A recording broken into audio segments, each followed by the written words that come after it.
랭킹5로 이어가겠습니다. 민지 앵커의 부재로 오늘과 내일은 랭킹5 함께 진행하도록 하겠습니다. 자, 두 분과 함께 이야기 나눠볼 거고요. 사실 오늘 정말 많은 이슈가 있기 때문에 부지런히 달려봐야겠습니다. 두 분 소개할게요. 신한투자증권 황유연 PB팀장, 불사조 리서치 김진경 본부장 나와주셨습니다. 어서 오십시오. 네, 안녕하세요. 네, 반갑습니다. 정말 많은 이슈들이 있습니다. 잭슨 홀과 노란 봉투의 그림자, 그리고 그 사이에서 대기 중인 한미 정상회담. 여러분은 어디 쪽에서 오늘 좀 더 박수를 보내고 계시는지 궁금하네요. 일단 첫 번째 랭킹부터 열어보겠습니다. 핵심 의제가 참 많은데요. 그 가운데 중심은 단연 마스가라고 할 수 있겠죠. 그리고 제2의 마스라고 네이밍이 붙여진 원전까지 이야기 잡고 저희 큰 틀에서 오늘 어떤 판단 요구받는 시장인지 정리하겠습니다. 원자력 관련주 보고 계시다시피 오늘 강합니다. 두산 에너빌리티는 확실히 이제 65,000원 라인대를 또 넘어서는 흐름, 일부 다른 종목들까지 플러스권 잘 나타나고 있습니다. 사실 최근에 일부 수급 손바뀜이 있었던 곳이기 때문에 현재 구간에서 원전부터 저희 정리하고 조선까지 이어가는 방향으로 질문 드려보겠습니다. 황유연 팀장님, 원전이 강하네요. 사실상 이제는 그 안정 구간이다라고 저희가 완전히 생각을 해야 할 것 같습니다. 뭐 노예 계약 이런 헤드라인이 좀 많았었죠. 그 부분은 일단 정리가 된 것 같은 시세 분위기입니다. 지금은 확실히 기대감에 의한 요인이라고 보시는지, 그리고 사실상 어떠한 트럼프가 원하기 때문에 여기서 더 갈 거다. 지금 확실히 시장은 이렇게 바라보고 있는 걸까요? 여기서 우리 판단은 어떻게 해야 돼요?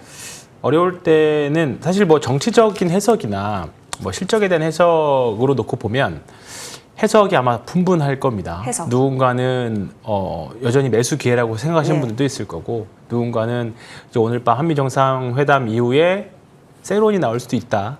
기대감 소멸로 그런 나올 수도 있다라고 보시겠지만, 그럴 때는 가장 좋은 게 이제 주가의 정답을 물어보는 게 가장 편한 것 같아요. 근데 지금 일단은 관련 종목들이 다 일주일 정도의 노이즈를 뚫고 빠르게 올라오는 그런 모습이었고, 특히 뭐 BHI 같은 경우에는 시고가까지 가버리는 그런 모습 보여주고 있습니다. 만약에 이 부분에 대한 해석이 악재로 해석이고 중장기적으로 나빴다면 주가가 올라올 때마다 차익 실현 매물들이 나오려고 했었을 거고, 또는 밑꼬리를 달고 이미 이 주가까지 올라가지도 않았을 거라고 봅니다. 다만 이제 오늘 밤에 이제 정상회담 이후에 뭐 우리가 예상했던 거 이상으로 엄청난 것들이 나오지가 않는다면 좀 단기적으로는 차익 실현이 나올 수 있는 위치에는 있는 것 같아요. 두산 에너빌리티도 기존의 저항선과 지지선 뭉쳐져 있는 그곳까지 일단 올라왔고, BHI도 오후 들어서 좀 차익 실현 나오는 물량들, 그리고 한전기술이나 한전 KPS도 엄청 강하지는 않은 그런 모습입니다. 일단 오늘 아침에 두산 에너빌리티가 9시 전에 넥스트장에서 이미 거래대금이 거의 1,000억이 나왔어요. 예, 아침에 이미 많은 물량들이 단기 매매로 지금 일단은 접근하고 있다, 이렇게 보시면 될 것 같고, 오늘 밤에 어떤 이슈, 그러니까 오늘 시장의 특징이 보면 뭐냐면, 지난주에 약했던 종목, 강했던 종목들이 오늘 상대적으로 조금 약하고, 지난주에 약했던 또는 과대 낙폭이었던 종목들이 좀 빠르게 올라오는 그런 양상이거든요. 그런 관점에서 보면 에너빌리티는 지난주에 좀 상대적으로 올라오는 흐름들에서 끝났기 때문에 오늘 단기 모멘텀이 일단 소멸될 수 있다라고 봅니다. 근데 조금 긴 호흡으로 보면 누군가에게는 만약에 오늘 주가가 하락한다라고 하면 누군가에게는 아주 좋은 기회가 될 수 있을 것 같고요. 반대로 여기서 더 치고 올라간다라고 하면 하반기 주도주로서 한 번 더 자리를 굳힘을 하는 확률이 높다라고 봅니다. 그래서 일단은 BHI나 두산 에너빌리티를 일단 주력으로 보시고, 그 외 나머지 종목들도 좋기는 합니다만 일단은 대장주들이 무너지면 3등주, 4등주는 좀 힘을 잃기 마련이죠. 그렇기 때문에 일단 에너빌리티, BHI 두 종목 기준으로 보시면서 원전 관련 주식들은 대응하시면 되겠습니다. 네, 팀장님, 근데 그 얘기도 있더라고요. 우리가 마스가 이런 거 주고, 그리고 우리가 또 원자력 협정 개정을 받을 수 있도록 협의해 오겠다. 이렇게 되면은 원전 자주권 확보에 있어서 워낙에 우리나라 민간 기업에게 있어서는 큰 힘이 될 수 있다라는 기대감 또한 섞여 있는 것 같거든요. 그건 사실 뚜껑 열어봐야 아는 거잖아요. 그럼 사실 말씀해 주신 대로 6만 원을 지지하는지 혹은 6만 5천 원 이 라인대를 버티는지를 보고 나서 저희가 생각해도 된다라는 기대감 측면으로 보세요. 네, 일단은 가격 자체는 뭐 21선, 11선 오늘 한 번에 넘어왔기 때문에 뭐 오늘 뭐 막판에 무너지지만 않는다라고 하면 그래도 저는 긍정적인 쪽으로 해석하는 게 나을 것 예. 같습니다. 변동성은 있긴 하겠습니다만. 그래서 이번 주만 잘 지나고 난다라고 하면 일단은 원전과 관련된 실적이 나오는 시기는 사실 아직 많이 멀었어요. 대형 원전보다 이제 앞으로는 SMR 네. 쪽으로 많이 수주가 나올 건데 사실 냉정하게 주가만 보면 두산 에너빌리티 입장에서는 팀 코리아가 수주를 하든 그다음에 그 웨스팅하우스가 수주를 하든 주 기기는 다 두산 에너빌리티 쪽으로 수혜가 될 수 있기 때문에 일단은 실적을 하려면 말 그대로 지금은 내러티브가 굉장히 강한 구간이고 어떻게 보면 다가올 미래를 우리가 계속 쫓아가는 구간입니다. 결국은 빅테크들도 그렇고 전력은 계속 필요할 건데 그걸 공급해 주려면 지금 완전히 현실적인 대안이고 네. 그러면 앞으로 방향성과 미래는 정해졌습니다. 근데 실적에 따라서 주가는 오르락 내리락 하겠죠. 근데 그렇기 때문에 뭐 좀 지금 입장에서는 뭐 노이즈가 있었지만 생각보다 굉장히 빠르게 해소하고 올라왔고 그리고 이제 어느 정도 수면 아래로 내려왔기 때문에 일단은 긍정적인 상황에서 보면서 딱 애매한 위치까지 올라왔거든요. 전에 횡보하던 딱 그 6만 5천 원까지 올라왔습니다. 그렇기 때문에 이렇게 되면 이제 위로 아예 돌파를 해버리면 따라붙던가 아니면 아래로 떨어졌을 때 분할 매수하던가 그 전략이 지금은 맞는 것 같습니다. 알겠습니다. 그렇죠. 사실 오늘 논할 수 있는 것은 일단 단기성 자금이 어느 정도 이탈이 되었을 때도 현재 구간을 유지할 수 있는가 굉장한 포인트가 될 것 같습니다. 근데 원전만의 문제는 아닐 거예요. 왜냐하면 핵심 의제 중인 하나 그리고 많은 대비 투자 금액에서 가장 큰 포션을 차지하고 있는 조선 언급 드려봐야 될 것 같습니다. 조선이 아래 꼬리를 달다가 다시 또 시가를 이탈을 시키려는지 지금 굉장한 공방을 벌이고 있습니다. 조선업종도 지금 혼조가 나타나고 있는데 거의 시가 대비해서는 하락권이라는 거죠. 김진경 본부장님, 지금은 어떤 과정으로 해석하세요? 일단은 단기 자금이 빠져나간 오늘의 대체거래소부터 지금까지로 바라보고 오늘 우리가 기회를 노린다라는 관점으로 볼까요? 왜냐하면 이쪽도 숫자가 안 찍히는 쪽이 아니기 때문에 고민인 거거든요. 이제 뭐 오늘 이제 조선주의 흐름의 경우 이제 생각보다 크게 움직여지진 않는 모습이거든요. 이제 다만 한미 정상회담의 이제 주요 의제 이제 마스카 프로젝트 이 부분들이 어느 정도 또 주가도 좀 반영이 된 부분이 있기 때문에 이 막상 한미 정상회담이 지금 코앞으로 다가왔음에도 불구하고 오히려 기대감보다도 좀 어떤 분위기를 좀 더 살펴보자, 좀 더 눈치 보기에 따른 이제 공방이 좀 펼쳐지고 있다라고 좀 판단해야 될 것 같습니다. 일단 이제 조선주 좀 단기적으로 좀 쉬어가는 구간이다라고 좀 판단을 해야 될 것 같고요. 일단 한미 정상회담이라는 큰 이제 수혜주라는 이제 인식으로 인해서 주가가 또 올라온 면이 있겠지만은 지금의 경우는 한미 정상회담 이후에 이 조선주를 비롯해 이런 좀 여러 이제 프로젝트들이 과연 어떤 얘기들이 나올 수 있을까, 이런 얘기들이 과연 주가에는 어떻게 반응할 수 있을지 이 부분을 확인하고 가자는 심리가 좀 더 짙어지고 있는 게 아닌가라고 좀 봐야 될 것 같습니다. 그렇기 때문에 한미 정상회담 이후에 관련된 내용을 통해서 주가가 이렇게 급등식으로 갈 수 있을지 아니면은 지금처럼 좀 추세적 흐름을 이어갈 수 있을지 이 부분에 대해서 좀 더 확인을 해보실 필요가 있다라고 판단되고요. 일단 조선주의 경우는 사실 이제 오늘자 이렇게 쉬어가는 흐름을 보였음에도 불구하고 그래도 주도주적인 역할은 충분히 잘 해내고 있다라고 판단하고 있습니다. 주가가 조정이 나왔어도 뭔가 추세 이탈한다든지 어떤 좀 주가의 어떤 지지라인 그 지지를 할 수 있는 가격대를 좀 무너뜨린다든지 그런 모습을 포착이 되지 않고 있기 때문에 우리가 조선주에 대해서는 우리가 관심을 두셔도 되겠지만은 한미 정상회담 이후에 과연 주가에 대한 성격이 어떻게 바뀌는지 여부가 앞으로는 좀 더 중요하지 않을까라는 점 말씀을 드리도록 하겠습니다. 네, 추세 훼손은 아니다. 평단이 낮다면 계속 보유는 하고 싶어 하실 것 같고 평단에 따라서 조금 끊어갈지 그리고 재진입을 노릴지에 대한 부차적 문제인 것 같은데 사실 지금 조선주가 이렇게 추세 훼손이 없다면 기자재단까지도 계속해서 지금 포트상에 보유하고 계셨던 분들은 보유해도 되는가 싶습니다. 본부장님, 왜냐하면 LNG 수입 확대도 또 하나의 우리의 카드가 될 수 있다면 결국엔 그걸 끌고 오는 거는 우리나라 조선 선박이 해줘야 될 거고 그렇기 때문에 뭐 동성 화이텍이라든지 그런 본행재단이 잘 갔었던 뒷받침됐던 이유였던 거잖아요. 마찬가지의 전략으로 기자재도 끌고 갈 수 있는 건가요? 네, 충분히 끌고 가도 된다라고 저는 판단을 하고 있습니다. 당연히 조선주를 보유하고 계시는 분들이라면은 당연히 일단 지금은 이제 보유하셔도 된다라고 좀 말씀을 드리고 싶고요. 왜냐면 이제 조선주에 대해서 어떻게 보면 이제 기대감이라든지 여러 가지 재료가 나왔으면 나왔지 어떤 악재가 좀 더 여기서 나올까 이 부분에 대해서 사실 우려감이 거의 없는 상황이라고 좀 봐야 될 것 같습니다. 뭐 우려감이라고 한다면 그동안에 너무나 많이 올랐기 때문에 가격적인 부담이 있는 게 아닌가 이런 정도일 것 같은데 그럼에도 불구하고 조선주에 대해서는 여러 가지 또한 프로젝트들에 대한 얘기들이 나와주고 있고 이 외에도 어떤 수주권에 대한 소식들이 나올 가능성이 높기 때문에 조선주의 경우는 사실 지금 어느 정도 지켜내주는 가격대 그리고 추세적인 부분을 크게 무너뜨리지만 않는다면은 충분히 좀 끌고 가는 관점으로 좀 보셔도 좋으실 것 같습니다. 알겠습니다. 실적이 쌓이니까 늘 고민하게 하죠. 일단 이벤트 소화 과정은 좀 지나봐야 더 윤곽이 잡힐 것으로 보여집니다. 랭킹5도 계속해서 추적을 해 가겠습니다. 자, 근데 좀 걱정되는 게 있죠. 조선을 계속 보는 건 좋은데 정책적인 방향과 맞물려서 봐야 될 겁니다. 그 가운데 하나가 주말 사이에 굉장한 이슈가 됐었던 노란봉투법, 국회 본회의를 통과했다라는 겁니다. 어제 일요일 아침에 눈 뜨시고 보셨던 뉴스일 것 같은데요. 이게 산업적인 여파가 어떻게 될까요? 오히려 이 뉴스로 조선주를 바라보는 시점, 온도가 달라지는 것인지 오히려 로봇주가 더 강세를 보이는데요. 그 부분 저희 짚고 넘어가겠습니다.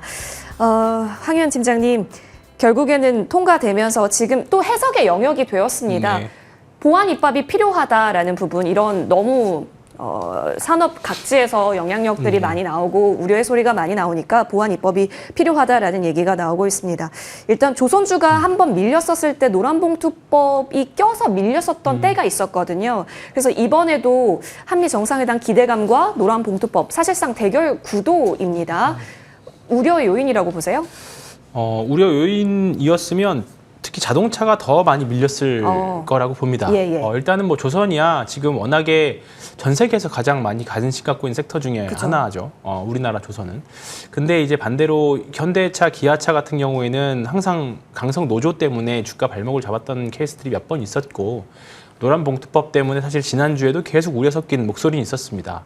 다만 좀 신기한 거는 안 빠졌어요. 네, 뭐 계속 우려가 있었고 제가 상담하면서 다른 분들과 많이 상담하면서 느낀 게 이제 노란봉투법에 대해서 많이들 의견을 주셨고 지점 저희 센터 회사 내에서도 노란봉투법 이슈가 좀 큰 거다, 네. 큰 건이다, 이제 좀 쉽지 않을 것 같다라는 의견들이 좀 있었습니다. 다만 주가는 뭐 밀렸다면 밀렸고 버텼다면 버텼던 그런 주가였는데 최근 1, 2주 동안 주가 보면 힘이 없었던 건 사실이죠. 예. 근데 막상 이제 지나고 나니까 오히려 밀리는 것보다 이제 노란봉투법으로 인한 수혜주를 찾는 시장이 돼버렸죠. 오늘 대표적으로 이제 로봇 말씀해 주셨던 그죠. 대로 로봇주가 급등해버리는.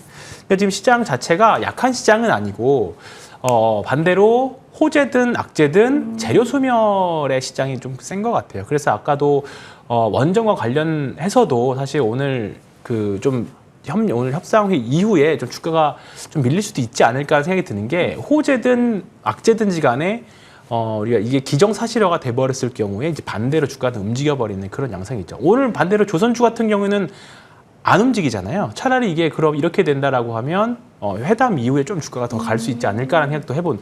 그러니까 이게 지지난주 실적 발표 시즌 이후에 계속 나오는 그런 흐름이거든요. 예. 그러니까 실적 발표 말 8월 초 중순부터 시작해서 그래도 4월달, 5월달, 6월달까지는 호재가 나오면 주가가 그거를 잡아먹고 더 올라갔었습니다. 세론보다는. 근데 8월 들어서면서부터 확실히 시장에 대한 불안 심리가 작용을 해서 그런지는 몰라도 모든 재료들이 소멸됐을 경우에 주가가 한번 그냥 그 재료 소멸, 우리가 작년에 많이 경험했었던 세론을 지금 좀 유독 많이 겪고 있는 것 같아요. 그래서 이 흐름이, 이 트렌드가 얼마까지 이어질지는 모르겠습니다만 일단은 노란봉투법과 관련해서는 현대차, 기아차 별로 밀리지 않고 있고요. 예. 이 정도면 아주 추세를 잘 잡아서 움직이고 있는 것 같아요. 그래서 조선주도 그렇고 특히나 노동 집약적인 산업들이 오늘 밀리지는 않고 오히려 앞으로 향후 대응이 될 만한 이제 조선주, 로봇 주식들로 주식가가 움직인다는 거는 그래도 시장이 여전히 수급은 좀 살아있다. 긍정적으로 본다.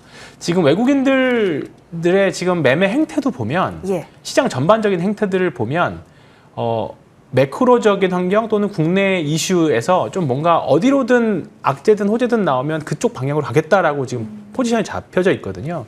이제 9월달 동시 만기까지 한 2주 정도 남았는데 외국인들은 딱 중립 포지션입니다. 그렇기 때문에 지금은 이제 향후 앞으로 나올 우리나라는 뭐 상법 개정안부터 시작해서 이런 이슈들 그리고 미국의 금리라던가 PC라던가 고용 같은 이런 지표들에 따라서 아마 향후 1, 2주가 굉장히 좀 주식하기 좀 어려운 까다로운 시장은 계속 되지 않을까 해서 뭐 노란봉투법 이야기로 시작했지만 뭐 그런 결로 좀 받아들여 주셨으면 감사하겠습니다. 그러면 현기차를 바라보고 계셨던 분들에게 있어서도 사실상 이 이슈로 팔 이유는 없다로 네. 정리되는 거네요. 네, 맞습니다. 네. 알겠습니다. 노란봉투법의 이슈가 나왔고 오히려 시장은 그것으로 인해서 수혜가 어딘가로 자금 이동을 나타나는 걸 보면서 확실히 좀 빠르게 수혜 있는 쪽에서 투심을 모으고 집결하고 있다. 정리가 됩니다.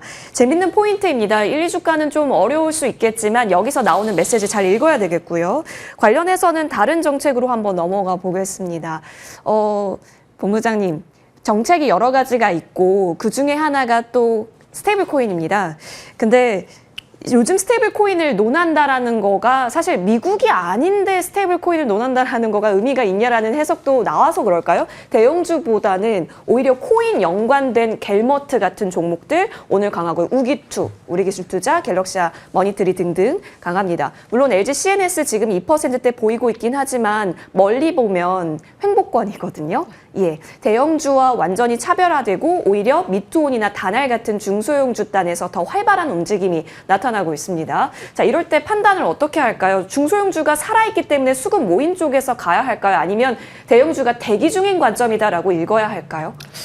사실 뭐 스테이블 코인 관련주 그리고 뭐 비트코인 관련주 이런 부분으로 따져봤을 때 어떤 이제 기업에 대한 가치, 뭐 기업에 대한 평가 이런 걸 떠나서 이제 이슈라든지 정책 부분에 대해서 굉장히 또 민감하게 좀 반응하거든요. 그렇기 때문에 이러한 종목들에 대해서 우리가 좀 종목을 하나하나 이제 기업을 하나하나를 좀 살펴보는 게 아니라 이 이슈로 인해서 어떤 분위기를 형성을 해 나가는지 그런 부분들이 오히려 좀 더 면밀하게 좀 따져봐야 될 것 같습니다. 일단 이제 정책적인 이슈를 가지고 있기 때문에 관련된 재료가 나올 때마다 주가가 들썩일 가능성이 높다라고 좀 판단되고 있고요. 그렇기 때문에 움직일 수 있는 재료는 있다라고 판단되지만은 이 안에서도 뭔가 추세적으로 안정적으로 흘러나간다 이런 부분에 대해서는 조금은 어느 정도는 조금 기대를 좀 낮추셔야 되실 것 같습니다. 앞서 말씀드렸다시피 이슈에 민감하게 반응하고 있기 때문에 그에 따라서 그만큼의 주가에 대한 변동성도 열어두실 필요가 있으실 것 같고요. 워낙에 이렇게 주가 자체가 변동성이 심한 부분이기 때문에 종목별 옥석 가리기는 더욱더 좀 더 필요할 것 같습니다. 그래서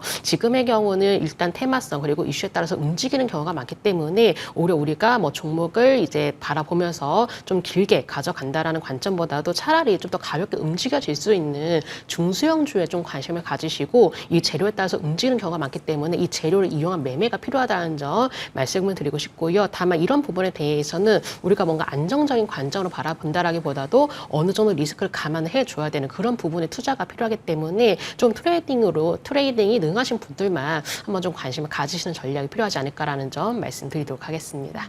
수급이 살아있는 쪽에서 오히려 압축하는 것이 좋다. 혹시 그중에 그러면 좀 더 추적을 1순위로 하고 있는 종목이 있나요? 저는 이 안에서 본다면 저는 다나를 좀 다나? 말씀을 네네. 드리고 싶습니다. 사실 관련주들을 좀 살펴보게 된다면 뭔가 시세가 얼만큼 강하게 나와주느냐 이런 부분들이 좀 중요할 것 같거든요. 근데 이제 다나의 경우가 워낙에 이슈라든지 재료가 나올 때마다 이제 강한 시세를 좀 그동안 몇 번씩 내주었고 지금의 경우도 사실 그동안 조용한 흐름 보였다가 좀 더 강한 반등을 시도하고 있는 모습 보여지는데 일단 종목에 대한 성격들을 좀 면밀히 따져봐야 된다라는 점 그런 부분을 따져봤을 때 좀 더 강한 시세를 원하신다면은 다날에 대해서도 한번 좀 관심 있게 보시는 것도 필요하실 것 같습니다. 네. 테마색 이슈와 서클 이슈 같이 품고 있는 다날 쪽에서 오히려 더 기회를 바라보고 있다라는 전략까지 스테이블 코인 받아봤습니다. 확실히 금리가 봉투를 삼켰고요. 그리고 금리와 관련해서 유동성 장세 때 어떤 성장단이 더 예쁠까에 대한 시선으로 시장은 바라보고 있네요. 두 번째 랭킹 정리해봤습니다. 자, 이어서 세 번째 열어봅니다. 랭킹 3고요. 바로 잭슨홀 이야기로 넘어가 볼까 합니다. 금리 인하라고 한다면 과연 파월이 제대로 봤다면 그렇다면 이제부터 열릴 쪽은 어딜까? 지금 시장이 모아지는 쪽은 바이오와 그리고 로봇입니다. 로봇 이야기 잠깐 하긴 했었는데요. 로봇주 시세 보시면 멋집니다. 로보티즈 10만 원 돌파했어요. 10만 3,900원 현재 지나가고 있고요. 그리고 이렇게 부품단에서 하이젠 R&M이 한 번 갈 때 꼭 저렇게 20% 넘게씩 가거든요. 오늘장에서도 그렇고 이렌시스, 레인보우 로보틱스, SBB테크, 화재 로봇주들이 다 지금 그룹 액션 보이고 있습니다. 황윤 팀장님 아까 전에 노란봉투법 얘기하면서 저희 로봇주 점검해 주셨는데요. 금리가 내리면 성장주가 간다라는 단순한 논리로도 오늘 이 정도 움직임이었을까요? 아니면 사실 노란봉투법 얘기 나오니까 로봇은 파업하지 않잖아라는 내러티브가 확실히 네. 좀 모여있는 시장이기도 합니다. 뭐가 됐든 간에 지금은 장기 호흡이 됐다라는 게 지금은 굉장히 중요한 포인트일지도 궁금하네요.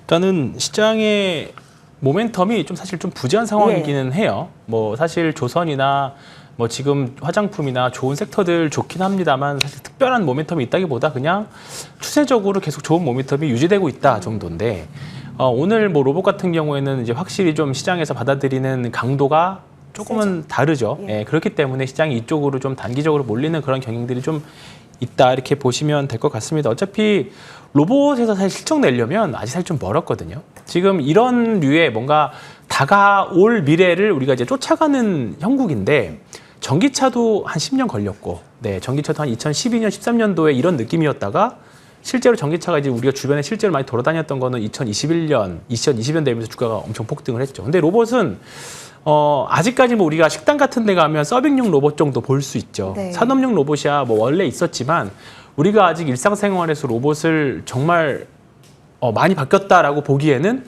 아직 뭐 가정용 청소용 로봇이 로봇 청소기나 뭐 그정 서빙용 로봇 정도밖에 아직 없는 상황입니다. 그리고 사실 없어도 불편하지는 않은 상황이기 때문에 아직 어떻게 보면 이 주가 관점에서 해석을 하면 아직 갈 길이 멀리 남아 있는 거죠. 아마 근데 주가가 이렇게 올라가서 주가가 이렇게 올라가 있는데 나중에 실적을 열어봤을 때 실적이 아직은 멀었네라고 예. 하면 여전히 위아래 변동성을 좀 세게 나올 수도 있습니다. 그래서 이런 로봇 이슈는 뭐 지금 로보티즈 정도는 좋지만 네.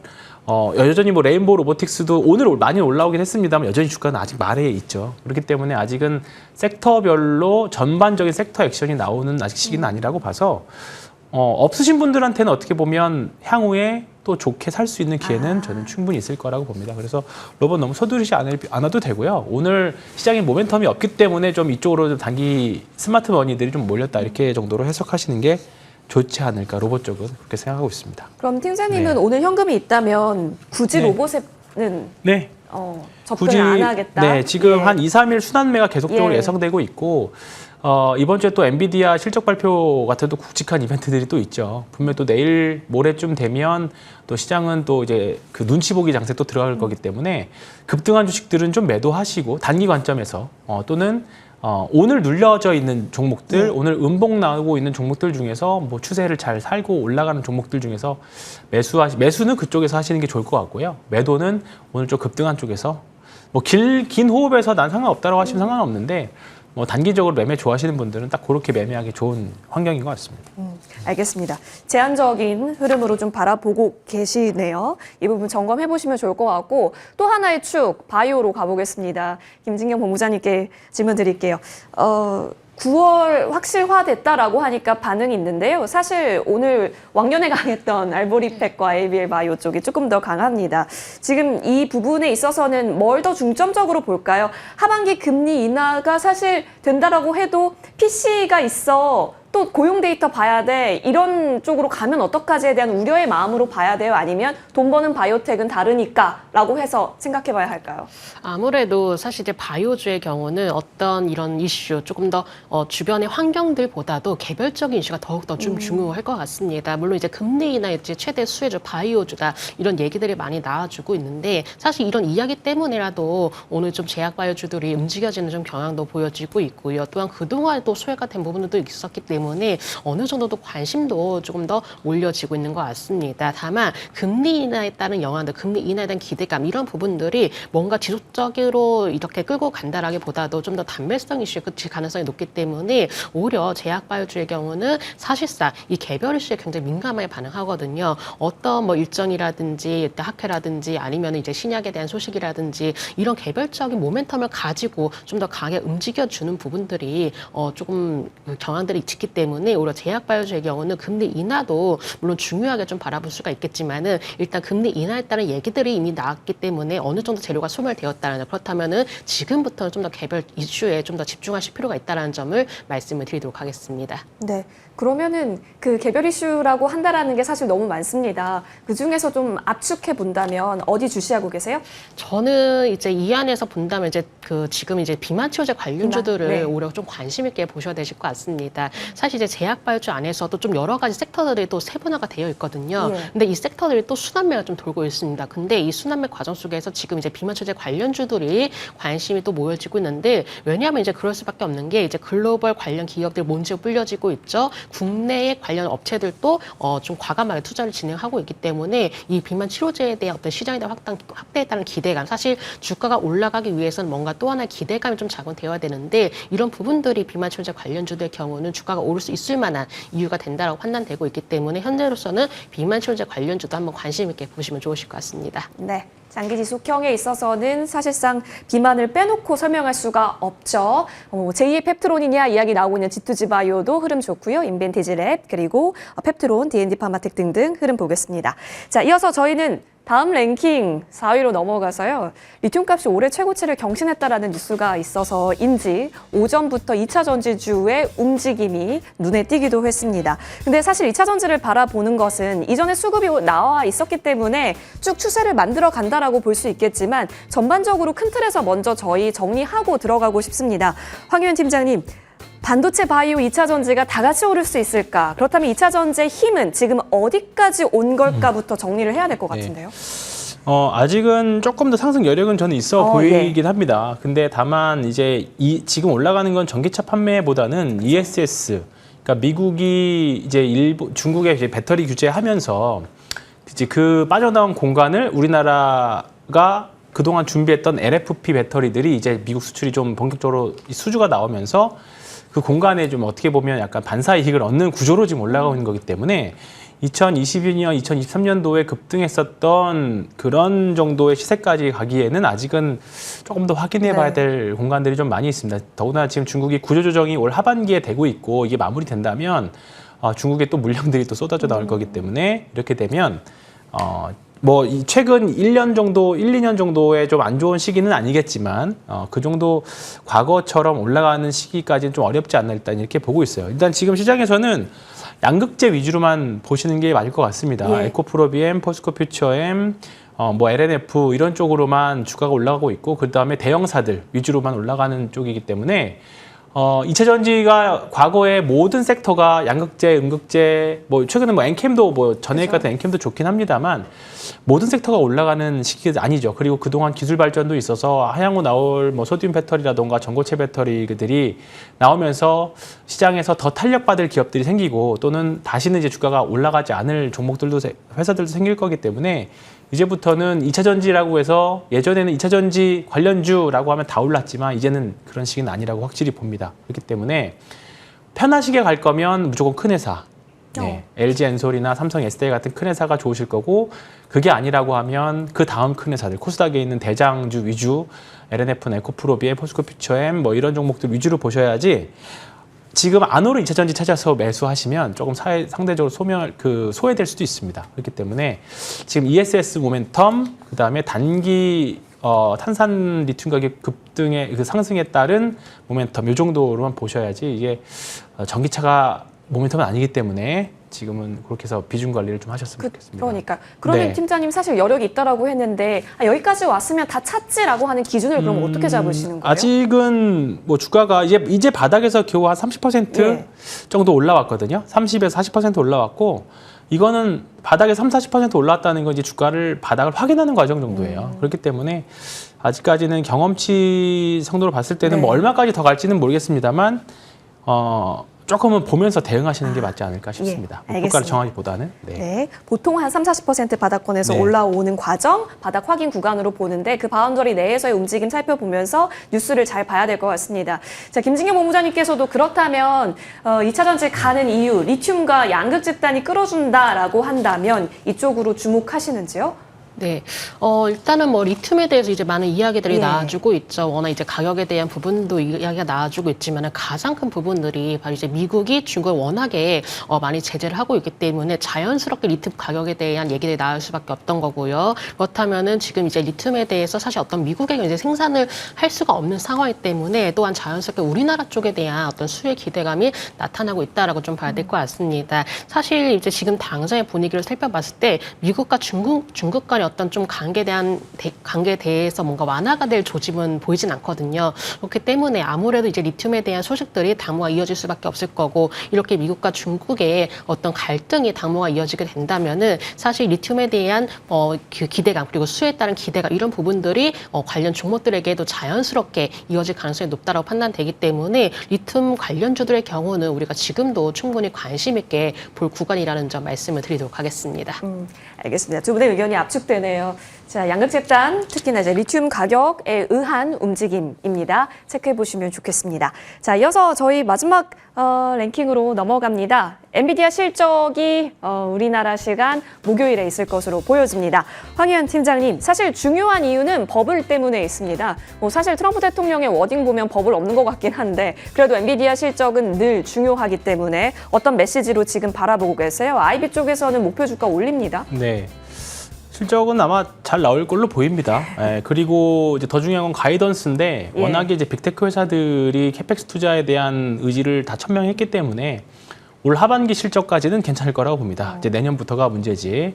다만 이제 우리나라 뭐 하이닉스라던가 삼성전자라던가 과연 엔비디아의 가격 협상을 어느 정도 가져갈 수 있을까 또는 하이닉스 같은 경우에는 차세대 HBM을 어떤 형식으로 어떤 가격으로 공급할 수 있을지가 사실 더 문제인 거죠. 그렇기 때문에 이번 주 엔비디아 실적 발표 지금은 사실 지난주에 워낙에 다 모든 섹터가 좋았고 시총 상위 종목들이 다 좋았기 때문에 이번 주 오늘 밤, 내일 밤 정도 반도체 관련 주가 흐름들을 좀 봐야 아마 향후 대응이 좀 나올 것 같은데 이런 부분들에 있어서는 뭐 나오고 나서 결정해도 전 늦지 않다라고 봐요. 나오고 나서 뭐 기대에 실망하면 거기에 맞춰서 예상을 하는 매도를 비중 조절을 하시면 되는 거고 일단은 기본적인 컨셉들은 다 목표 주가 올리고 말씀하셨던 것처럼 예상치도 지금 다 좋아 보입니다. 그래서 일단 엔비디아 실적보다는 매크로적인 금리 인하 변수가 당분간은 조금 더 지배할 것 같아서 너무 크게 걱정하지는 않으셔도 되고 다만 우리나라 소부장들이 문제일 것 같아요. 그러니까 하이닉스하고 삼성전자 이 정도면 하이닉스가 내년도 뭐 완판됐다 이런 정도 기사가 나와야 되는데 지금 마이크론이나 삼성전자의 새로운 HBM이 이제 경쟁사로 어떻게 보면 들은 거기 때문에 아마 가격 협상력이 작년보다는 좀 떨어지겠죠, 당연히. 예. 그렇기 때문에 이 부분들이 해소가 돼야 그 뒷단에 있는 소부장들도 수주가 나올 거고 그러면 이 과정이 꽤 좀 걸릴 것 같아요. 그래서 오늘 반도체 소부장들이 반등이 나오긴 합니다만 아직까지는 너무 세게 뭐 추가 매수라던가 신규 매수를 보기에는 좀 이르지 않나 생각하고 있습니다. 이수페타시스 강하게 또 오늘 네. 올라오죠. 하지만 엔비디아 실적 바라보고 나서 포지션 네. 조금 더 명확하게 하는 것으로 의견 주셨습니다. 우리 전기전자단 좀 확장시켜서 폴더블이라든지 OLED 단도 같이 움직이기 때문에 김진경 본부장님께 의견 듣고 정리해야겠습니다. 애플발 움직임이 좀 큰 것 같습니다. 물론 그전에는 BOE에서의 그 공급 제한 이슈가 나오게 되면서 OLED 단에 수급이 들어와 있었던 찰나에 애플이 더 한층 더해진 거죠. 장기 호흡으로 보세요? 아니면 구조적 성장으로서 진짜 반짝반짝 유망주다라고까지 보시는 거예요? 지금의 경우는 조금 이제 단기적인 이슈로 인해서 움직여지는 게 아닌가라고 좀 봐야 될 것 같습니다. 뭔가 이제 길게 내다봤을 때 성장에 따른 관점 이런 부분들도 일단은 뭐 애플에 관련된 이런 소식들 그런 부분들이 좀 더 주가를 끌어올리는 경향이 강하다라고 봐야 될 것 같고요. 물론 여기서 앞으로 이 전고점을 뛰어넘어서 이제 수급이 얼마큼 들어올지 이 여부가 좀 더 강하게 좀 더 이제 중요할 것으로 판단되고 있는데 지금의 경우 이제 추세를 아직까지 좀 방향을 잡았다라고 좀 볼 수가 없기 때문에 오히려 지금은 너무 섣부른 판단보다도 현재부터 수급이 또 얼마만큼 좀 더 뒷받침이 돼줄 수 있는지 이런 부분들을 좀 더 꼼꼼히 체크가 될 필요가 있지 않나라는 점 말씀을 드리도록 하겠습니다.